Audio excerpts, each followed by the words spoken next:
আমি সিদ্ধান্ত নিয়েছি আমি আর বিদেশে যাবো না।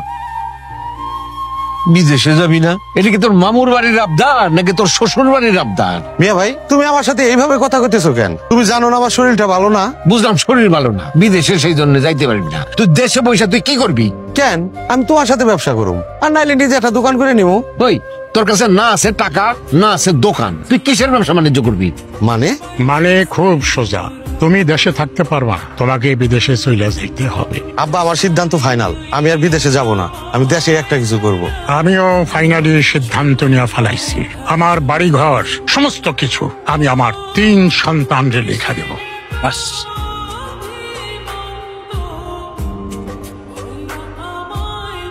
কি ব্যাপার মিয়া ভাই, এত জরুরি আসতে বললা? আর বাড়িতে তো লোকজন কেন? বাড়িতে লোকজন কেন সেটা তোর শাশুড়ির দিঘা, আমার জিজ্ঞাসা করো।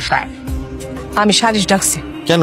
তোমার অধিকার, তোমার হক, এটা থেকে কেন তোমারে তারা বঞ্চিত করবে, সেই জন্য আমি সালিশ ডাকছি। আপনি আমার কাছে জিজ্ঞাসা না করে আমার বাপ ভাইয়ের নামে সালিশ ডাকি আপনি অন্যায় করছেন। আমি তো কোনো অন্যায় করি নাই বাবা, আমি তো শুধুমাত্র তোমার অধিকারটা বুঝাই দেওয়ার চেষ্টা করছি।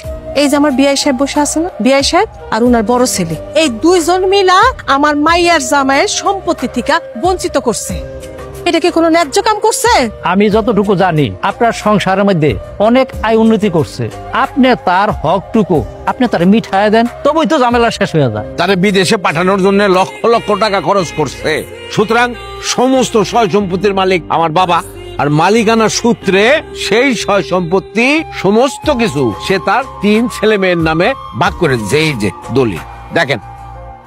বুঝলেন, এই দলিলের মধ্যে তো আমি দেখতাছি তোমার নামে তোমার বাবাই কোনো সম্পত্তি দেয় নাই, সমস্ত সম্পত্তি তোমার 2 বোন আর 1 ভাইয়েরে লেখা দিয়ে দিচ্ছে। আপা, শুধু শুধু আপনি আমাকে সময়গুলা নষ্ট করলেন। যেই সম্পত্তি লেখা দিছে সেই সম্পত্তি নিয়ে কি কোনো বিচার আচার হয়? এই না দলিল।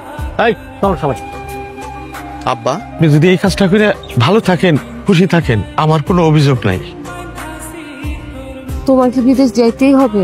দেশে বসে ভালো কোনো কাজ করতে পারতা না? কি করবো দেশে বলো? হাতে তো আর কোনো টাকা পয়সা নাই। সারা জীবন যা কষ্ট করে উপার্জন করছি সব তো মানুষের জন্য করছি, আমার তো আর নিজের জন্য কিছু রাখি নাই। হাতে কোনো টাকা পয়সাও নাই যে কোনো ব্যবসা বাণিজ্য করবো।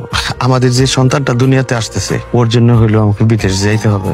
তুমি একটু টেনশন করো না, নিজের খেয়াল রাখো, নিজের দিকে যত্ন রাখো।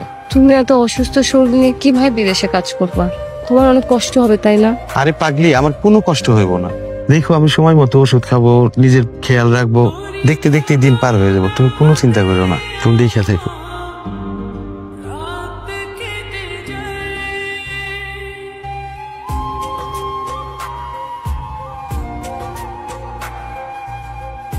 এই তোরাই বাক্স ব্যাটারা নিয়ে কই যাইতেছ? নতুন বাড়ি তো রেডি হয়ে গেছে, সেখানে গিয়ে উঠবো।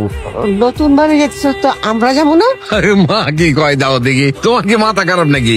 ওইখানে তুমি গিয়ে কি করবা? এখানে তো ভালো আছো, সুন্দর আবহাওয়া, পরিবেশ ভালো, বাতাস, সূর্যের আলো সব আছে। ওইখানে তুমি অ্যাডজাস্ট করতে পারবা না। তোমার বৌমা খায়েশ করছে তার স্বামী সন্তান নিয়ে আলাদাভাবে ওইখানে সংসার করবে।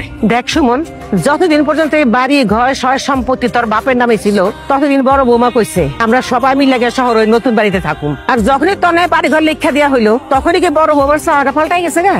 বেয়াদবি নিয়েন না আম্মা, আপনার এসব তেরিবেরি কথার জন্য আমার আপনার সাথে থাকতে মন চায় না। আপনি একটা বিরক্তিকর মানুষ আম্মা। বৌমা, তোমার শাশুড়ির সাথে তুমি ভদ্রভাবে কথা বলো। শোনো, যে সম্পত্তি নিয়ে তুমি বড়াই করতেছো সেই সম্পত্তি তোমার স্বামীর উপার্জন করা টাকায় না, সেটা আমার এবং সুজনের। সেই সম্পত্তিও চিটিং বাটপারি করে নিচ্ছে। আব্বা, কারে আপনি চিটিং বলতেছেন? কারে আপনি বাটপার বলেন? আপনি তো মহা বাটপার, আমার চেয়ে তো বড় বাটপার। তা না হইলে আপনি নিজের ছেলের সম্পত্তি বাটপারি করে অন্যের নামে লিখে দেন, এটা তো মহা বাটপার। সুমন, বেয়াদবি করিস না। চোখ রাঙ্গায় কথা বলবেন না আব্বা, আমি বলে দিলাম আপনারে। চুপ করো, এসব সিটারদের সাথে এত কথা বাড়ায় কোনো লাভ নাই। আমাদের নতুন বাড়িতে কত শত কাজ পড়ে আছে, টাইলসের কাজ, এটার কাজ, সেটার কাজ, গোছ গাছ আছে। শুনো তো তাড়াতাড়ি। এই আসো মুন্নি।